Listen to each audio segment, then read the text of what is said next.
പ്രിയപ്പെട്ട ഹസൻ ഹുസൈൻ തങ്ങൾക്ക് ഭക്ഷണമാക്കി. ഫാത്തിമ റളിയല്ലാഹു അൻഹാ എന്ന തങ്കക്കുടത്തിന് അന്നം കൊടുത്തു. വെള്ളം കുടഞ്ഞിട്ട് മുഖത്ത് വെള്ളം കുടഞ്ഞ് കണ്ണു തുറന്നവരെഴുന്നേറ്റു. അവരെ സന്തോഷിപ്പിച്ചിട്ടാണ് ഞാൻ മടങ്ങിപ്പോയത്. ആ വിവരം ഞാൻ എന്റെ ആരംഭപ്പൂവായ അല്ലാഹുവിന്റെ റസൂൽ നബി മുഹമ്മദ് മുസ്തഫ സല്ലല്ലാഹു അലൈഹി വസല്ലമ തങ്ങളോട് പറഞ്ഞപ്പോ നിറകണ്ണുകളോട് അല്ലാഹുവിന്റെ റസൂൽ പറഞ്ഞു, ഫാത്തിമത്തു ഖിത്അത്തു ഖബ്ദി ഫമൻ അഹബ്ബഹാ അഹബ്ബനി. അവരെ ഇഷ്ടപ്പെടുന്നവര് എന്നെയും ഇഷ്ടപ്പെടുന്നവരാ ബിലാല് എന്ന് പറഞ്ഞിട്ട് എന്റെ കബളിലും എന്റെ നെറ്റിപ്പടത്തിലും അല്ലാഹുവിന്റെ റസൂലിന്റെ ചെന്താമ്പരപ്പൂച്ചുണ്ട് ചേർത്ത് വെച്ചിട്ട് മുത്തം തന്നു എന്ന് മഹാനായ ബിലാലുൽ മുഅദ്ദി റളിയല്ലാഹു അൻഹു പറഞ്ഞു കൊടുക്കുമ്പോ എന്റെ കുറ്റിക്കാട്ടൂരിലെ പെങ്ങള് ഏത് പരീക്ഷണം വന്നാലും ഏത് നൊമ്പരം വന്നാലും ഏത് സങ്കടം വന്നാലും എത്ര വലിയ കനൽക്കരി കൊണ്ടുള്ള ദുഃഖം നിങ്ങളെ വേട്ടയാടിയാലും തളരല്ല മോളെ, തളരല്ല മോളെ, തളരല്ല മോളെ. അല്ലാഹുവിന് വേണ്ടി നിങ്ങൾ പിടിച്ചു നിൽക്കണേ.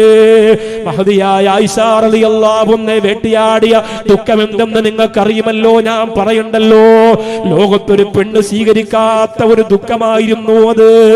അല്ലാഹുവിന്റെ റസൂലിന്റെ ഭാര്യയായിരിക്കുമ്പോ, അബൂബക്കർ സിദ്ദീഖ് റളിയല്ലാഹു അൻഹുവിന്റെ മകളായിരിക്കുമ്പോ, ലോകത്തുള്ള മുഅ്മിനീങ്ങളുടെ ഉമ്മയായിരിക്കുമ്പോ വ്യഭിചാരാരോപണം. ലാ ഹൗല വലാ ഖുവത ഇല്ലാ ബില്ലാഹിൽ അലിയിൽ അദീം. അല്ലാഹുവേ, എങ്ങനെ സഹിച്ചിട്ടുണ്ട് ആ പൂമലര്, എങ്ങനെ സഹിച്ചിട്ടുണ്ട് ആ മാണിക്യമുത്ത്. ചെറിയ പ്രായം ആയിഷ ബീവി റളിയല്ലാഹു അൻഹ സഹിച്ചു, ഒന്നും ചെയ്തില്ല, ആത്മഹത്യ ചെയ്തില്ല. ആളുകൾ മുഴുവനും പറയാൻ കൂടെ നിന്നവര്, ചിരിച്ചവര്, കൂടെ നടന്നവര്, സമാധാനിപ്പിക്കുന്നവരെന്താ പറഞ്ഞതെന്നറിയോ? പോട്ടെ ആയിഷ, സാരമില്ല, ഒരു പെണ്ണല്ലേ, അതൊക്കെ സംഭവിക്കും, അങ്ങനെ പറഞ്ഞേ. സമാധാനിപ്പിക്കുന്നവരങ്ങനെ പറഞ്ഞേ. സഹിക്കാൻ പറ്റുമോ? ഒറ്റപ്പെട്ടു പോയി. അല്ലാഹുവിന്റെ റസൂൽ സല്ലല്ലാഹു അലൈഹി വസല്ലം തങ്ങൾ ചിരിച്ചുകൊണ്ട് സംസാരിച്ചില്ല. ആയിഷ റളിയല്ലാഹു അൻഹയോട് ആ സമയത്ത് നെഞ്ചു പൊട്ടൂലേ? അവര് ജീവിക്കുന്നത് ആർക്കു വേണ്ടിയാണ്? അവര് ജീവിക്കുന്നത് ആർക്കു വേണ്ടിയാണ്? നിങ്ങൾ ചിന്തിക്കും. അവിടെ നിന്നൊരു മുഖം കറുപ്പിച്ചാൽ, അവിടെ നിന്ന് ചിരിക്കാതെ മുഖം മാറ്റിവെച്ചാൽ പിന്നെ ഈ ലോകത്തൊരു മനുഷ്യൻ ജീവിക്കോ? ആയിഷ റളിയല്ലാഹു അൻഹയ്ക്ക് പിന്നെ ജീവിക്കാൻ പറ്റുമോ? മഹദിയായ ആയിഷ ബീവി റളിയല്ലാഹു അൻഹ അത് സഹിച്ചു. നമ്മുടെ നാട്ടിലുണ്ട് ഒരു സോഷ്യൽ മീഡിയ, ഒരു വാട്സപ്പ്, ഒരു കട്ടിലിന്റെ അടിയിൽ നിന്ന് എഴുതി വിട്ടാൽ മതിയല്ലോ. ഏത് ഉസ്താദും തെറ്റുകാരനാവും, ഏത് സെക്രട്ടറിയും പെൺവാണിപ്പക്കാരനാവും, ഏത് നാട്ടിലും പ്രശ്നമുണ്ടാവും. ആരെയും തേജോവധം ചെയ്യാൻ നമുക്കതിന് കഴിയും. എഴുതി വിട്ടാൽ മതി. ഷെയർ ചെയ്യാൻ നൂറുകണക്കിന് ആളുകളുണ്ട്. ഏത് കോമാളിത്തരത്തിന്റെ അടിയിലും മാഷാ അല്ലാഹ് എഴുതാൻ ആളുണ്ട്. ഇപ്പൊ ഒരു നേർച്ചയുടെ പേര് പറഞ്ഞിട്ട് ഒരു ആട്ടം കണ്ടു. അത് കണ്ടപ്പോ നെഞ്ചു പൊട്ടിപ്പോയി. റബ്ബേ, ആന ഇടഞ്ഞാൽ അത്രയും അപകടം ഉണ്ടാവില്ല, അതിനേക്കാൾ വലിയ ഇടയിലാ നടക്കുന്നത്. എന്തൊക്കെയാണ് ലോകത്ത് നടക്കുന്നത്? കൈവിട്ടുപോയി. ആദ്യമായത് ഇതൊക്കെ പറയുമ്പോ ഉസ്താദ് അങ്ങനെയൊന്നും പറയരുത്, അത് ചെറിയ രീതിയിലൊക്കെ അല്ലേ. ചെറിയ രീതിയിലല്ല, കൈവിട്ടു പോകും. പിന്നെ ആർക്കും തടയാൻ പറ്റൂല. പിന്നെ അത് ബിസിനസ്സായി മാറും. എത്രയോ എത്രയോ എത്രയോ മോശത്തരങ്ങൾ. ആയിഷ ബീവി റളിയല്ലാഹു അൻഹ സഹിച്ചു, ക്ഷമിച്ചു.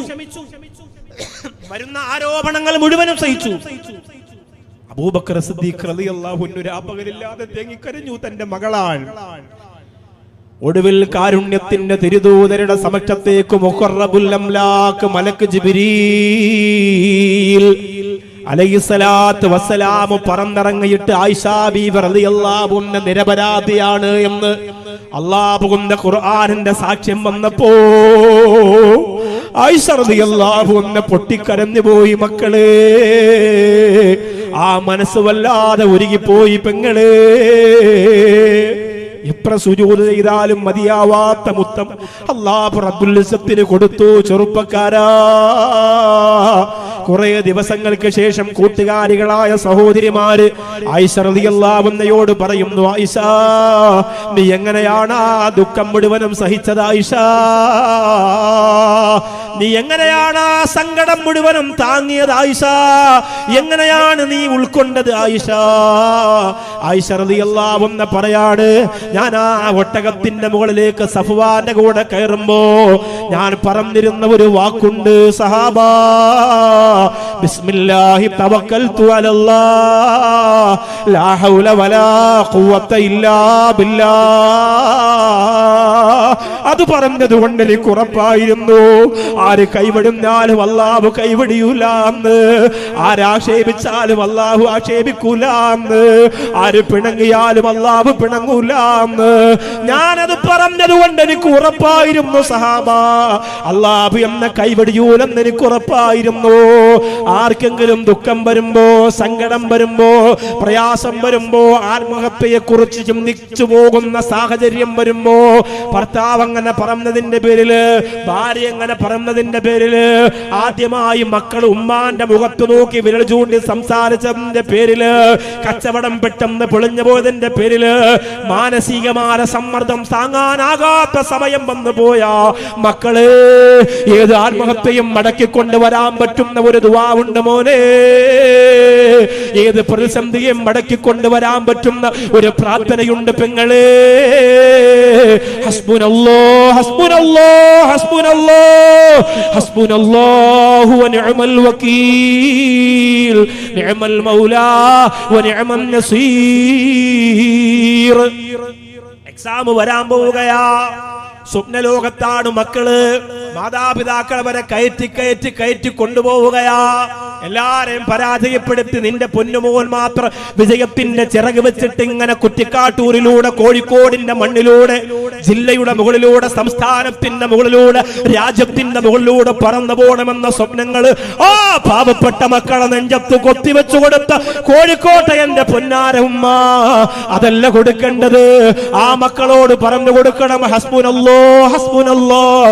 ആ മക്കള് പറയട്ടെ, എന്നിട്ട് പഠിക്കട്ടെ, എന്നിട്ട് എഴുതട്ടെ, എന്നിട്ട് തോറ്റാലും ജയിച്ചാലും കുറഞ്ഞാലും കൂടിയാലും ആ മനസ്സുകൊണ്ട് പിടിച്ചു നിൽക്കാൻ പറ്റുന്ന ലോകത്തെ ഏറ്റവും വലിയ മന്ത്രമാണ് ഹസ്ബുനല്ലാഹു വ നിഅമൽ വകീൽ നിഅമൽ മൗലാ വ നിഅമൻ നസീർ. ദുഃഖം വേട്ടയാടുമ്പോ ഒന്നാമത്തെ മരുന്ന് ഇതാണ്. സഹാബികൾക്ക് മുഴുവനും ദുഃഖമായിരുന്നല്ലോ ബദറിൽ. ആർക്കാ സന്തോഷം?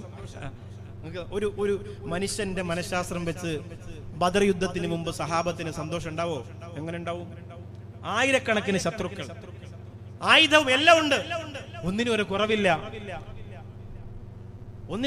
മോയിൻകുട്ടി വൈദ്യർ എഴുതി വെച്ചിട്ട്, തുടരെ മദ്ദളവും നുറസൊടുമരുവ ഒട്ടകളും പജയൊടു തുടികൾ തപ്പുകളും കൈമണി ധുനികൾ ദാശകളാൽ പുളമ പൂളകൾ കൊമ്പു ചങ്കുകൾ കോളുതാളമിലും. ഒരുപാട് ഇവിടെ നമ്മുടെ മുനീർ ഉദവി ഉസ്താദിന്റെ മോനുണ്ടോ? ഉണ്ടോ? ഉണ്ടല്ലോ പഠിക്കുന്ന? എവിടെ ഉണ്ടോ? വന്നില്ല? മുനീർ ഉദവി വിളയിന്റെ മോൻ പാട്ട് ഞാൻ കേട്ടിരുന്നു. സിബാക്കിലാണെന്ന് തോന്നുന്നു. ഞാനും ഹുദവിയും കൂടെ ആലോചിച്ചിട്ട് ഒരു പാട്ട് അവനെ കൊണ്ട് ഇങ്ങനെ പാടിപ്പിക്കണം എന്നിങ്ങനെ ആഗ്രഹിക്കുന്നുണ്ട്. ചാനലില് നല്ല ശബ്ദമല്ലേ, നല്ല കഴിവല്ലേ? ഒരുപാട് കുട്ടികൾ വേറെ ഉണ്ടാവും ഇവിടെ. നമ്മൾ അത്ര അടുത്ത സുഹൃത്തായതുകൊണ്ട്, ഒരു സഹോദര ബന്ധമായതുകൊണ്ട് ഞാൻ ഇങ്ങനെ പറഞ്ഞതാണ്. അവർ നല്ല മറ്റേ സ്പീഡുള്ളൊരു പാട്ടൊക്കെ എഴുതി കൊടുത്താൽ പൊളിക്കും. മഴ തട്ടും, കുഴപ്പമൊന്നുമില്ല, ഉഷാറാണ്. ബദറിലെ എല്ലാ ഒരുക്കവും ആട്ടവും പാട്ടും പെണ്ണും മദ്യവും ഒക്കെ ഒഴുക്കി ആഘോഷിക്കാണ് ആര്? ഇസ്ലാമിന്റെ ശത്രുക്കൾ. അപ്പുറത്താണെങ്കിലോ ഒരു നേരത്തെ അന്നത്തിന് ഗതിയില്ല പ്രിയപ്പെട്ടവരെ. പൊട്ടിയ വാള്, തുരുമ്പെടുത്ത പരിചയം, അതൊക്കെ തന്നെ ഉള്ളു. ഒന്നുമില്ല. എല്ലാം നഷ്ടപ്പെട്ടു പോയി, എല്ലാം തകർന്നു പോയി. സന്തോഷം ഉണ്ടാവോ? അവർക്ക് സന്തോഷം രണ്ട് കാര്യമായിരുന്നു. ഒന്ന്, അവരുടെ മുമ്പിൽ അല്ലാഹുവിന്റെ ഹബീബ് നബി മുഹമ്മദ് മുസ്തഫ സല്ലല്ലാഹു അലൈഹി വസല്ലം, അല്ലാഹുവിന്റെ റസൂൽ സല്ലല്ലാഹു അലൈഹി വസല്ലം തങ്ങൾ ഒരു കാരക്ക കഴിക്കുമെങ്കിൽ അവർക്ക് കൊടുക്കും, അത് ഉറപ്പാണ്. സഹനത്തിൻ പർവ്വതമായങ്ങ് കെട്ടിയ വയറ്റിലെ കല്ലെങ്കിൽ നബിയെ സർവരും കല്ലേറിഞ്ഞങ്ങ് കിടന്നോരു തോയിഫിൻ മണ്ണെങ്കിൽ പട്ടിണി കൊണ്ടങ്ങ് രാത്രി നടന്നപ്പോൾ വീശിയ കാറ്റെങ്കിൽ നബിയെ തട്ടിയും മുട്ടിയും കൂടെ ഇരുന്നോരു കുപ്പായമായെങ്കിൽ റഹ്മത്തുൽ ആലമീൻ പൂമേനിയിൽ വീണ് പൂമഴയായെങ്കിൽ റജബിന്റെ രാത്രിയിൽ പോയ ബുറാക്കിന്റെ പൂഞ്ചിറകായെങ്കിൽ. സുബ്ഹാന റബ്ബി. ആശിക്കീങ്ങൾക്ക് എന്തൊക്കെ ആഗ്രഹിക്കാം, എന്തൊക്കെ എഴുതാം.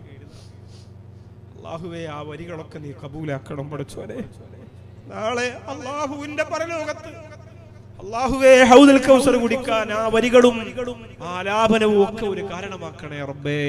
ആമീൻ യാ റബ്ബൽ. എളുപ്പ വഴിയാണ് മധുഹും ആ പ്രവാചക പ്രകീർത്തനങ്ങളും. നാളെ എന്റെ പ്രിയപ്പെട്ട സുഹൃത്ത് അൻവർ അലി ഹുദവി അതല്ലേ നിങ്ങൾക്ക് സമ്മാനിക്കാൻ പോകുന്നേ. ആഘോഷിക്കണം, അത് ആഘോഷിക്കണം. അല്ലാഹു തൗഫീഖ് തരട്ടെ, അല്ലാഹു തൗഫീഖ് തരട്ടെ, അല്ലാഹു തൗഫീഖ് തരട്ടെ. അതുകൊണ്ടാ ബദറിലെ പ്രിയപ്പെട്ടവര് സന്തോഷിച്ചത് ഹസ്ബുനല്ലാഹ് കൊണ്ടാണ്.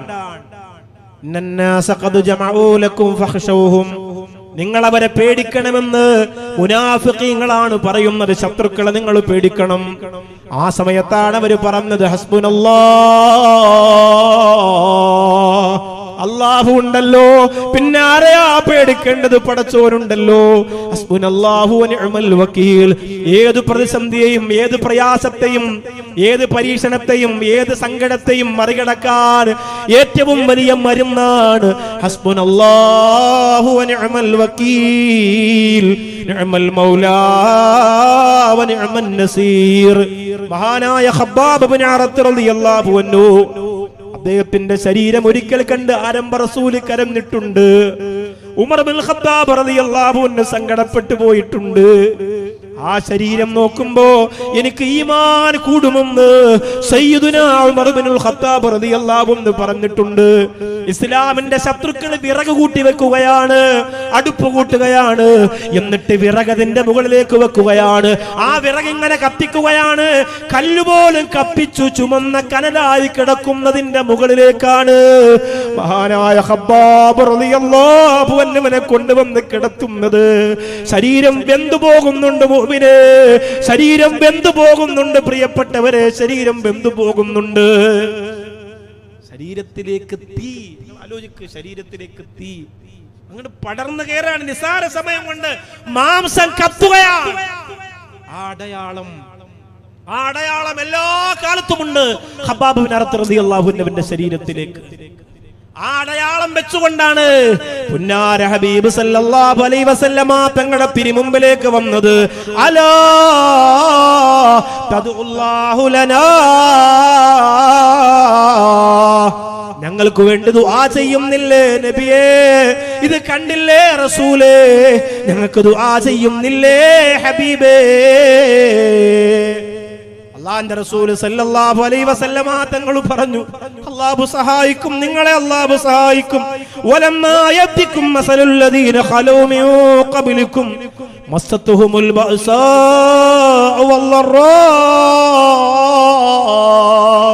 എല്ലാ ബുദ്ധിമുട്ടുകളും, എല്ലാ പ്രയാസങ്ങളും, എല്ലാ നൊമ്പരങ്ങളും, എല്ലാ സങ്കടങ്ങളും നിങ്ങളെ തേടിയെത്തും. അല്ലാതെ അല്ലാഹുവിന്റെ സ്വർഗത്തിലേക്ക് പോകാമെന്ന് നിങ്ങൾ മോഹിക്കുന്നുണ്ടോ? ഖബ്ബാബ് റളിയല്ലാഹു അൻഹുവിന്റെ തട്ടം നിലത്ത് വീണപ്പോ ഉമർ ഇബ്നുൽ ഖത്താബ് റളിയല്ലാഹു അൻഹു തളർന്നു വീണുപോയി മുറിവ് കണ്ടിട്ട്.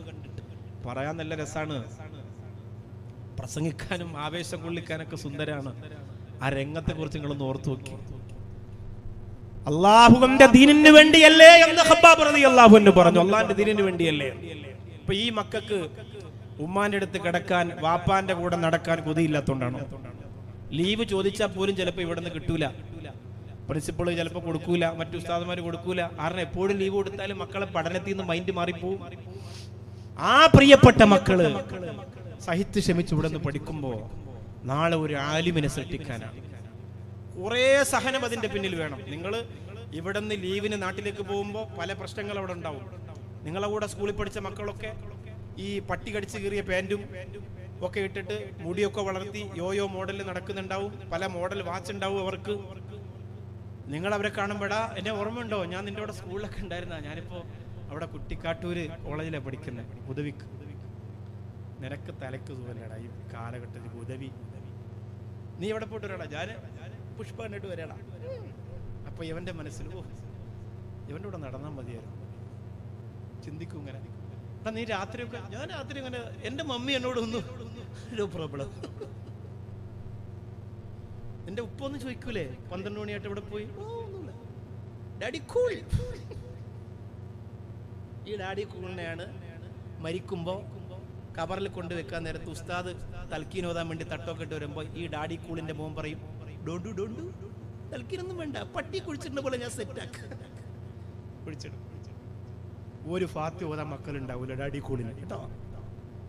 അപ്പൊ ഇത് കണ്ട് നിങ്ങൾ ചാടണ്ട, ഇത് കണ്ടിട്ട് നിങ്ങൾക്ക് വിടളി പിടിക്കണ്ട. ഓ അവനൊക്കെ അങ്ങനെ ആഘോഷം തന്നെ, അവരൊക്കെ ഇങ്ങനെ ആട് തന്നെ, പാടുക തന്നെ, ഞങ്ങൾക്കൊന്നുമില്ലല്ലോ. അപ്പൊ അവന്റെ കൂട്ടുകാരൻ മൊബൈൽ കാണിക്കടാ, കണ്ടോ നമ്മളോട് പഠിച്ച പയ്യൻ ഗാനമേളക്ക് കണ്ടോ, മുക്കം ഫെസ്റ്റിന് മറ്റേ ഫെസ്റ്റിനൊക്കെ ആടുന്ന കണ്ടോ. നീ കണ്ടു തുള്ളണ്ട, നിന്നെ കളിയാക്കും, പരിഹസിക്കും, ആയിക്കോട്ടെ, ഒക്കെ ചെയ്തോട്ടെ, എല്ലാം ചെയ്തോട്ടെ. പക്ഷേ ലോകത്ത് അള്ളാഹുവിന്റെ മലക്കുകൾ ദുആ ചെയ്യുന്ന ഒന്നാമത്തെ സംഘം അത് മുത്തഅല്ലിമീങ്ങളാണ് മക്കളെ, മുത്തഅല്ലിമീങ്ങളാ. ഇപ്പൊ എല്ലാം പഠിക്കണം, നിങ്ങൾ എല്ലാം ഇപ്പൊ പഠിക്കണം. എന്തൊക്കെ കിട്ടും ഇവിടെ, എന്തെല്ലാം സംവിധാനങ്ങളുണ്ട്. ഇപ്പോഴൊരു കോളേജ് മോശമല്ല, എല്ലാ ഭാഷ പഠിക്കാം, എല്ലാ മോഡൽ എഴുത്ത് വായന ഒക്കെ പഠിക്കാം, ലേഖനം, പ്രഭാഷണം, പാട്ട്, കവിത ഒക്കെ പഠിക്കാം. എല്ലാ സംവിധാനവും എല്ലാ കോളേജിലും ഉണ്ട്. പഠിക്കണം. പഠിച്ചിറങ്ങിക്കഴിഞ്ഞാൽ പിന്നെ പഠിക്കാൻ പറ്റൂല. സനത് വാങ്ങിക്കഴിഞ്ഞാൽ പിന്നെ ഫസ്റ്റ് ജോലി പെണ്ണ് കെട്ടലാണ്, അത് കഴിഞ്ഞാൽ പിന്നെ മക്കളെ ഉണ്ടാക്കലാണ്, പിന്നെ മക്കളെ പഠിപ്പിക്കലാണ്, പിന്നെ പള്ളിയിലെ ഖത്തീബായി, വലിയ മൊയിലാരായി, വലിയ വയറായി, വലിയ കെട്ടായി, പിന്നെ പഠിക്കൂല. അതുകൊണ്ട് ഇപ്പൊ പഠിച്ചോ, ഈ കിട്ടുന്ന സമയം ഉപയോഗപ്പെടുത്തിക്കോ, നല്ലപോലെ പഠിച്ചോ. എത്ര സുന്ദരമായ അന്തരീക്ഷം നിങ്ങളെ തീറ്റിപ്പോറ്റാൻ. 156,666 കഴിഞ്ഞു. എന്താ വേണ്ട നിങ്ങൾക്ക്? ഇവരൊക്കെ കൊടുക്കുമെന്നൊന്നും എനിക്കറിയില്ല. സൗകര്യം ഉണ്ടെങ്കിൽ കൊടുത്താൽ മതി. നിങ്ങൾക്ക് 6,666 അത്ര വലുതായി പോയെങ്കിൽ കൊടുക്കണ്ട. ഇതിനേക്കാൾ നിങ്ങൾക്ക് വലുതാണോ അത്? കൊണ്ടുവയ്ക്കോ. 6,666 കൊണ്ട് ഒരു വർഷം നിങ്ങൾ വിപ്ലവം നടത്തിക്കോ. കുറ്റിക്കാട്ടൂര് ബിസിനസ് ഉണ്ടാക്കിയിട്ട് ആ പൈസ കൊണ്ട് നിങ്ങൾ വിപ്ലവം നടത്തും. ഒരു വർഷം. ആ ഒരു വർഷം. അതുകൊണ്ടാണ് മരിക്കാൻ പോകുന്ന വാപ്പ പറയണത് മോനോട്, മോനെ വാപ്പ മരിച്ചാലും അത് മുടക്കല്ലടാ, അത് കേവലം ഒരു ചെറിയ ഒരു ദിവസത്തെ ചന്ത കമ്പോളത്തിൽ പോണ പൈസ ആവുള്ളൂ മോനെ, അത് മുടക്കല്ലെന്ന് പറഞ്ഞ. അതുകൊണ്ടാ ഏത് പാവപ്പെട്ടവരും കൊടുക്കാൻ പറ്റും, ഏത് പാവപ്പെട്ടവരും കൊടുക്കാൻ പറ്റും. രണ്ടാമത്തത് അൽ ഖുർആനു ഹുവദ്ദവാ. ഖുർആനാണ് രണ്ടാമത്തെ മരുന്ന്. നിങ്ങള് നിങ്ങളുടെ വീട്ടിലൊരു മകൻ മരിച്ചു, നിങ്ങളുടെ ഉമ്മ മരിച്ചു, വാപ്പ മരിച്ചു. നിങ്ങൾ ആദ്യം എന്താ ചെയ്യേണ്ടത്? നിങ്ങൾ അല്ലാഹുവിന്റെ ഖുർആൻ ഓതണം. എത്ര ഓതാൻ പറ്റും അത്തിരി ഓതണം. ആരോ വന്ന് കണ്ടോട്ടെ. നിങ്ങൾ എവിടെ ഓടുന്നേ? നിങ്ങൾ വിളിച്ച് സ്വീകരിച്ചില്ല എന്ന് പറഞ്ഞ് മരണ വീട്ടിൽ വരുന്നവർക്ക് ദുഃഖമൊന്നും ഉണ്ടാവൂല. വാപ്പാടെ മോൻ എവിടെ ഓടണ്ട, അവിടെ ഇരുന്ന് ഖുർആൻ ഓതിക്കോ. കുറെ ഓത്, ഒരുപാട് ഓത്. അത് വാപ്പാക്ക് ഗുണം കിട്ടാൻ വേണ്ടി മാത്രമല്ല, പിന്നെയോ നിനക്ക് സമാധാനം കിട്ടാനും കൂടിയാണ്. മയ്യത്തിന് അത്ര പുരട്ടാൻ പറഞ്ഞത് എന്തിനാണ്? മയ്യത്തിന് എന്തിനാണ് സുഗന്ധം പുരട്ടുന്നത്? കവറിലേക്ക് പച്ച മണ്ണിലേക്ക് കൊണ്ടുവെക്കാൻ പോവല്ലേ? എന്തിനാണ് മയ്യത്തിന് സുഗന്ധം പുരട്ടുന്നത്? പ്രിയപ്പെട്ടവരെ, മയ്യത്തിന് സുഗന്ധം പുരട്ടുന്നത് ആ സുഗന്ധം അനുഭവിക്കുന്ന മക്കൾക്ക് ക്ഷമ കിട്ടാനും കൂടിയാണ്. നിങ്ങൾ മനസ്സിലാക്കണം. മയ്യത്തിനെ ഒരുക്കി കവറിലേക്ക് കൊണ്ടുപോകുന്നത് ശരി തന്നെയാണ്. പക്ഷേ എത്ര പ്രായം ചെന്നാലും ഉപ്പ ഉപ്പയാണ്, ഉമ്മ ഉമ്മയാണ്, മക്കൾ മക്കളാണ്, ഭാര്യ ഭാര്യയാണ്, ഭർത്താവ് ഭർത്താവാണ്, കൂട്ടുകാരൻ കൂട്ടുകാരനാണ്. വിയോഗം വിയോഗം തന്നെയാണ്. ആ പ്രിയപ്പെട്ട ശരീരത്തിലേക്ക് സുഗന്ധം പുരട്ടുമ്പോ മയ്യത്തിനെ ഒരുക്കുക മാത്രമല്ല, മയ്യത്തിന് സുഗന്ധം പുരട്ടുക മാത്രമല്ല, മറിച്ച് ആ സുഗന്ധം അനുഭവിക്കുന്നവർക്ക് മൻ ത്വാബരീഉഹു സാല അമ്മുഹു, ആരാണോ സുഗന്ധം പുരട്ടുന്നത് അവന്റെ ദുഃഖം അല്ലാഹു മാറ്റിക്കൊടുക്കുമെന്നാണ്. വാപ്പ മരിച്ച സങ്കടത്തിൽ ഹൃദയം പൊട്ടുന്ന പൊന്നുമോൻ വാപ്പാടെ കഫംപുടവയുടെ മുകളിലേക്ക് സുഗന്ധം ഇങ്ങനെ പുരട്ടുമ്പോ അവന്റെ ദുഃഖവും നീങ്ങും. വാപ്പ മരിച്ച ദുഃഖം പതിയെ പതിയെ. സുഗന്ധം അത്രത്തോളം പവറുള്ളതാണ്, സുഗന്ധത്തിന് അത്രത്തോളം മൂല്യമുണ്ട്. ആ ദുഃഖം, ആ സങ്കടം അവന്റെ മനസ്സിൽ നിന്ന് മാറ്റാൻ ആ സുഗന്ധത്തിന് ത്രാണിയുണ്ട്. അതുകൊണ്ടാണ് അതുകൊണ്ടുകൂടിയുമാണ് അത് ഉപയോഗിക്കുക. അതുകൊണ്ട് മാത്രല്ല, അതിനും വേണ്ടി കൂടിയാണ് അത് പുരട്ടാനും അത് ഉപയോഗിക്കാനും പറഞ്ഞത്. അപ്പൊ ഖുർആൻ ഓതണം. മഹാനായ അബൂ ഹുറൈറ റളിയല്ലാഹു അൻഹു ഒരിക്കൽ അല്ലാഹുവിന്റെ റസൂൽ നബി മുഹമ്മദ് മുസ്തഫ സല്ലല്ലാഹു അലൈഹി വസല്ലമ തങ്ങളുടെ മുമ്പിൽ വന്നിട്ട് പറയുന്നു, യാ റസൂലല്ലാഹ്, മാനസികമായി വല്ലാത്ത പ്രയാസമാണ് നബിയെ, കുറച്ച് ദിവസമായിട്ട്. മുത്തായ ഹബീബ് സല്ലല്ലാഹു അലൈഹി വസല്ലമ തങ്ങൾ പറഞ്ഞു, അബൂ ഹുറൈറ, അല്ലാഹുവിന്റെ ഖുർആൻ മുറുകെ പിടിക്കണം. ഓരോ സമയത്തും അതിന്റെ അക്ഷരമുത്തുകൾ നിന്നെ ചികിത്സിക്കണം. അതിന്റെ പ്രകാശധ്വനികൾ നിന്റെ മനസ്സിനെ തലോടണം. നിന്റെ ദുഃഖം മാറണം അബൂ ഹുറൈറ. ആ ഖുർആൻ കൊണ്ടതിന് കഴിയുമെന്ന് പുന്നാര ഹബീബ് നബി മുഹമ്മദ് മുസ്തഫ സല്ലല്ലാഹു അലൈഹി വസല്ലമ തങ്ങൾ പറയുകയാണ്, സക്കരിയൽ അൻസാരി റളിയല്ലാഹു അൻഹുവിന് തലവേദന വന്നാൽ, ഏറ്റവും വലിയ തലവേദന അനുഭവിച്ച ഒരു മഹാനാണ് സക്കരിയ അൻസാരി റളിയല്ലാഹു അൻഹു. തലവേദന വരുമ്പോ അദ്ദേഹം ചെയ്തിരുന്ന ഒരു പ്രധാനപ്പെട്ട കാര്യം കിതാബ് മുത്താല ചെയ്യലായിരുന്നു. തലവേദന വരുമ്പോ കിതാബ് നോക്കും. നമ്മളാണെങ്കിൽ കിതാബ് നോക്കിക്കൊണ്ടിരിക്കുമ്പോ തലവേദനയാണ്, ഇനി നാളെ നോക്കാം, അങ്ങനെ മടക്കി വെക്കും അല്ലെ. ഖുർആൻ ഓതുമ്പോ തലവേദനയാണ്, നാളെ ബാക്കി ഓതാം. ക്ഷീണമാണ്. എല്ലാ ദിവസവും 2 ജുസ് 3 ജുസ് ഓതുന്നത് റമദാനില്. ഇന്ന് ഓതിയില്ല, ഇന്ന് ഭയങ്കര തലവേദനയാണ്. തലവേദനയുടെ ഏറ്റവും വലിയ മരുന്ന് അള്ളാഹിന്റെ പരിശുദ്ധ ഖുർആനാണ്. നിങ്ങൾ ചെയ്തു നോക്ക്. നിങ്ങൾക്ക് ഞാനിത് പറയുമ്പോ ഈ നിരീശ്വരവാദികളൊക്കെ സോഷ്യൽ മീഡിയ കിടന്ന് ഇങ്ങനെ വിളമ്പുന്നത് കൊണ്ട് നിങ്ങളുടെ മനസ്സിലും ചെറിയ ചെറിയ അണുക്കൾ അതിൽ നിന്ന് കടന്നിട്ടുണ്ട്. അതുകൊണ്ട് നിങ്ങൾക്കൊന്ന് ചിലപ്പോൾ അത് വിശദിക്കാൻ പറ്റും. ചെയ്തു നോക്ക്. അള്ളാഹുവിന്റെ പരിശുദ്ധ ഖുർആൻ വേദനകൾക്ക് മരുന്നാണ്. മഹദിയായ നഫീസത്തുൽ മിസ്രിയ റളിയല്ലാഹു അൻഹ ഈജിപ്തിലെ അവരുടെ ഖബർസ്ഥാനിൽ പോയിട്ടുള്ളവരെന്ന് കൈപൊക്കി. എത്ര പേരുണ്ടെന്ന് നോക്കട്ടെ. ആരുമില്ല, എവിടെ പോയില്ല. അവരൊക്കെ പോയിട്ടുണ്ടാവും. മാഷാ അല്ലാഹ്, അല്ലാഹു ബറക്കത്ത് ചെയ്യട്ടെ. അങ്ങനെ തന്നെ ബിസിനസ് നടത്തി പൈസ ഉണ്ടാക്കി മുതലാളിയായിട്ട് കസേര ഇരിക്കലല്ല. പെണ്ണുമുള്ളയും കൂടെ വിളിച്ചുകൊണ്ട് ദാടി നമുക്കൊന്ന് ഫലസ്തീനിൽ പോവാം, ഈജിപ്തിൽ പോവാം, ഒന്ന് തുർക്കിയിൽ പോവാം. പോവാം. ഗോവയിലൊന്നും പോവായിരുന്ന വയസ്സാകാലത്ത് നിക്കറൊക്കെ കയറ്റിയിട്ട് ബർമൂട കെട്ടി അത് മറിഞ്ഞ് വീണ് കളത്തി മറ്റേ കടലിൽ വീണ്. പെണ്ണുമുള്ള കൊണ്ട് വിളിക്കണം, ഒറ്റയ്ക്ക് പോണ്ട, വൈഫിനെ കൂടെ വിളിച്ചിട്ട് നമുക്ക് എന്ത് ചെയ്യാം, പോവാം, വാ, അൽഹംദുലില്ലാഹ്. അങ്ങനെ പോയി സന്തോഷമായിട്ട് സിയാറത്തൊക്കെ നടത്തി ആ സ്ഥലങ്ങളൊക്കെ ഒന്ന് കണ്ട്, പ്രവാചകന്മാർ വന്ന മണ്ണൊക്കെ ഒന്ന് കണ്ട്, ആ പർവ്വതവും ഭൂമിയും കടലും കായലും ഒക്കെ കണ്ട്, മൂസാ നബി അലൈഹി സ്വലാം അടികൊണ്ടടിച്ച സ്ഥലമൊക്കെ കണ്ട് സന്തോഷത്തോടെ വരാം. അള്ളാഹു തൗഫീഖ് തരട്ടെ. ഞാൻ മെയ് മാസം 5-ാം തീയതി പോകുന്നുണ്ട് ഇൻഷാ അല്ലാഹ്. അള്ളാഹു തൗഫീഖ് തരട്ടെ. നഫീസത്തുൽ മിസ്രി റളിയല്ലാഹു അൻഹയുടെ അരികിൽ ചെല്ലുമ്പോൾ ഒരു പ്രത്യേക ഉണർവാണ്. അല്ല തന്റെ അമ്പിനാലെ ആദരിച്ച മൈത്തേ ഖാത്തിമുൻ നബിന്റെ മകൾ ഫാത്തിമ ബി പേറ്റേ ബിസ്മിയും ഹംദും സ്വലാത്തും നൽസലാമും മുന്നേ ബില്ലിനെ ഫീസത്ത് മാല ഞാൻ തുടങ്ങിയിടുന്നേ. മറന്നുപോയി. പണ്ടൊക്കെ കുറ്റിക്കാട്ടൂരിലെ ഉമ്മമാർക്കും നഫീസത്തുമാല മനപ്പാടമാണ്. മോള് ഗർഭിണിയാണെന്നറിഞ്ഞാ ഉമ്മ പറയും, മോളോദണമില്ലെങ്കിൽ ഉമ്മ ഓതും. പ്രസവത്തിന്റെ ബുദ്ധിമുട്ടില്ലാതെ, തടസ്സമില്ലാതെ, പ്രയാസമില്ലാതെ എത്രയോ ഉമ്മമാരങ്ങനെ നെയ്യപ്പെയ്ത് പാരായണം ചെയ്തിട്ടുണ്ട്. ഈ ആധുനിക കാലഘട്ടത്തിൽ പോലും ഈ വിനീതനെ ഫോണിലൂടെ ബന്ധപ്പെട്ട് ഭാര്യയുടെ പ്രഗ്നൻസിയെ കുറിച്ച് പറഞ്ഞ് ലേബർ റൂമിലാണ്, പ്രയാസമാണെന്ന് പറഞ്ഞ ഒരാൾ പോലും ഇന്ന് വരെ എന്റെ പ്രിയപ്പെട്ടവര് നഫീസത്തുൽ മിസ്രി റളിയല്ലാഹു അൻഹയ്ക്ക് വേണ്ടി ചെയ്യാൻ പറഞ്ഞ ചെറിയ ചെറിയ കുഞ്ഞു അമലുകളുണ്ടല്ലോ, അത് മാലയാകട്ടെ, ബൈത്താവട്ടെ, ദിക്റുകളാകട്ടെ, യാസീനാകട്ടെ, അതിന്റെ അസർ കാണാതിരുന്നിട്ടില്ല. ആ പ്രിയപ്പെട്ടവര് നോമ്പുകാരിയായി ഇബാദത്ത് ചെയ്ത് സൽക്കർമ്മം ചെയ്ത് അവസാനം നിസ്കരിച്ചു വീണപ്പോൾ അവിടെയുള്ള ബന്ധുക്കളുടെ നിർബന്ധത്തിന് വഴങ്ങി, ഇസ്ഹാഖുൽ മൂത്തമൻ എന്നവരാണ് ഭർത്താവ്. ആ നിർബന്ധത്തിന് വഴങ്ങിയിട്ടൊരു വൈദികൻ വരികയാണ്. അവരെ ഒന്ന് പരിശോധിക്കാൻ നഫീസത്തുൽ മിസ്രിയ റളിയല്ലാഹു അൻഹയെ പരിശോധിക്കുകയാണ്. അവരെ പരിശോധിച്ചിട്ട് ഡോക്ടർ പറഞ്ഞതെന്തെന്നറിയോ?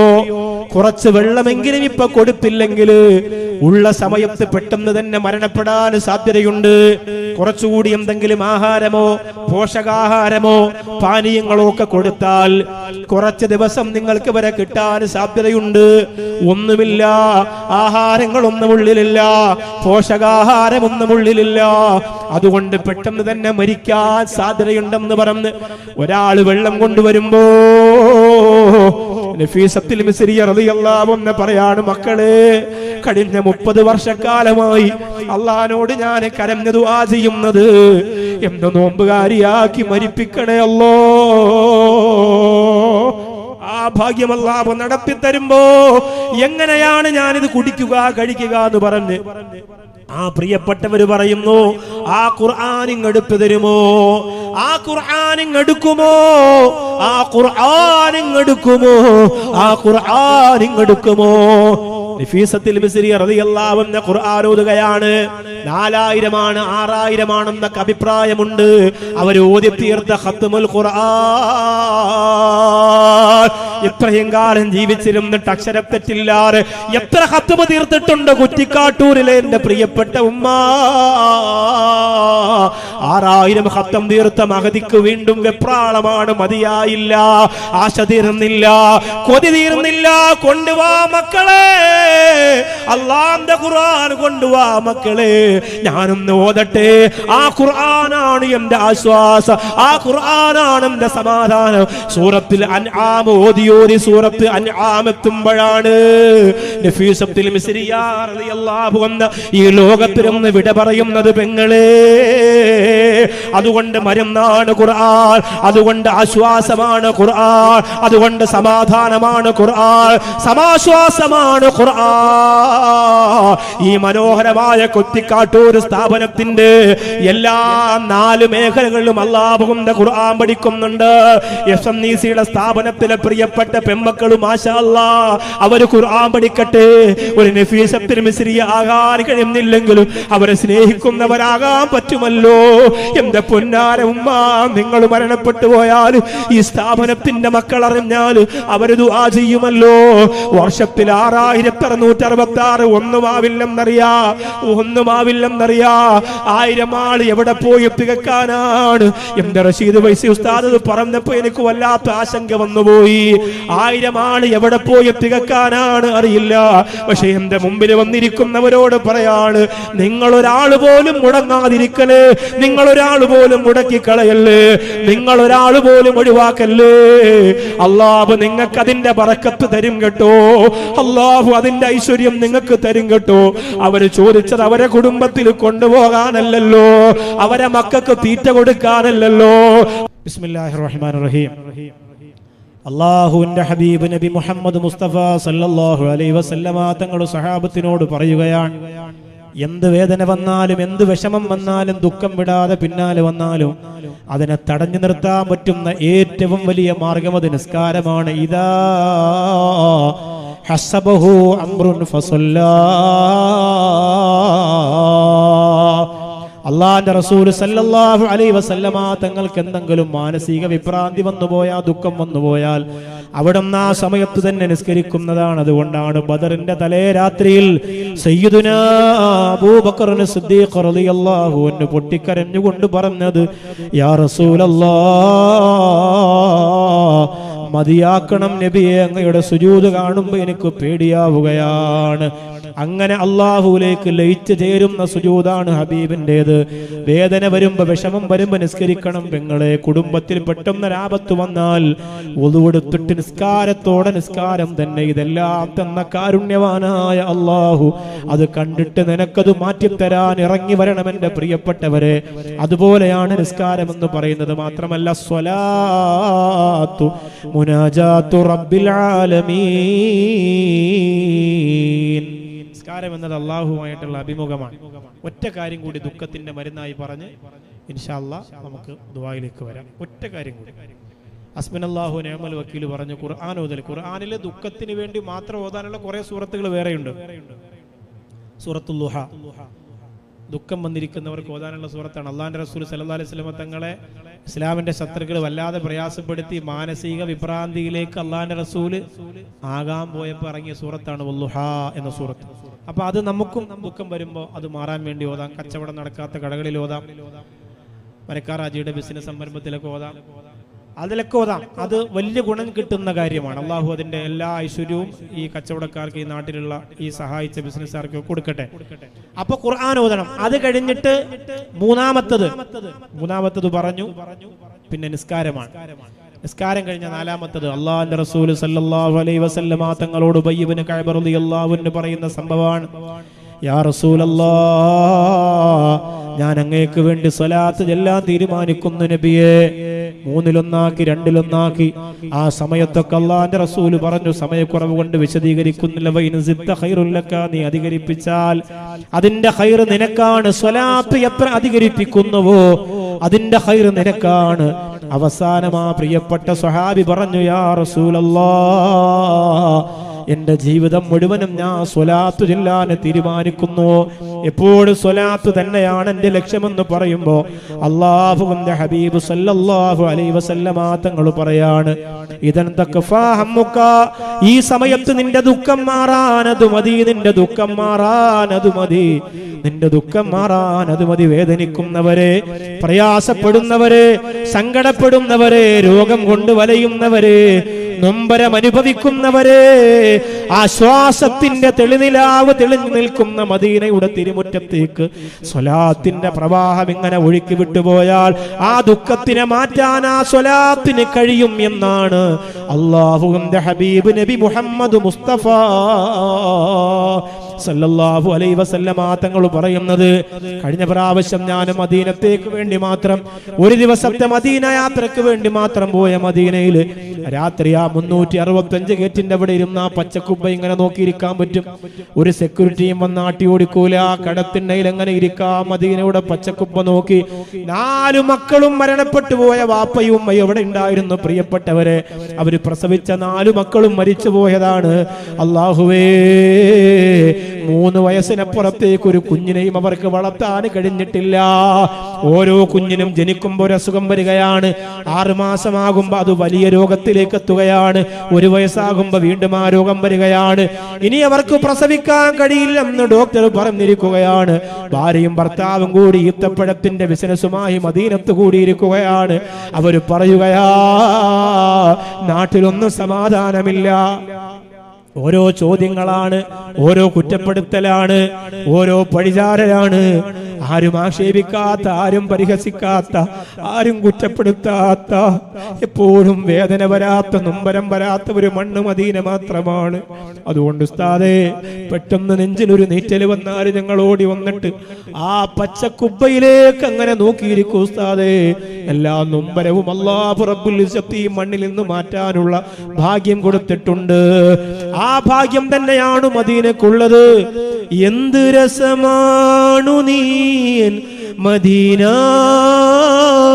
എന്റെ നബി നിന്റെ ഉള്ളിൽ മദീന. നിന്നു ഞാനിങ് ദൂരെ നബീന, നിന്നു ഞാനിങ് ദൂരെ നബീന. ഒന്നിടാൻ യോഗ്യനാണോ മദീന? ശബ്ദമിടറി ബിലാലിൽ മദീന. ശക്തമാണോ പ്രണയം നബീന? എന്റെ നേരെ തുറക്കൂ നബീന, എന്റെ നേരെ തുറക്കൂ നബീന. എന്നെ കൂടി വിളിക്കൂ മദീന. എന്ത് രസമാണ് നീ എൻ മദീന. അല്ലാഹുവേ, എത്രയോ സഹാബത്തിന്റെ ദുഃഖം മാറിയ, എത്രയോ ആശിക്കീങ്ങളുടെ ഹൃദയവേദന മാറ്റിക്കൊടുത്ത പച്ചക്കുബ്ബയാണ് ആ സ്വലാത്ത്. നിങ്ങളുടെ ദുഃഖം മാറാ, നിങ്ങളുടെ പ്രയാസം മാറാ, നിങ്ങളുടെ ദുഃഖം മാറാൻ ഒരു മരുന്നാണെന്ന് അല്ലാഹുവിന്റെ ഹബീബ് നബി മുഹമ്മദ് മുസ്തഫ സല്ലല്ലാഹു അലൈഹി വസല്ലം. അല്ലാഹുവേ, എല്ലാ സങ്കടങ്ങളും, എല്ലാ ദുഃഖങ്ങളും, എല്ലാ പ്രയാസങ്ങളും ഞങ്ങളുടെ ജീവിതത്തിൽ നിന്ന് മാറ്റിത്തരണേ അല്ലാഹ്.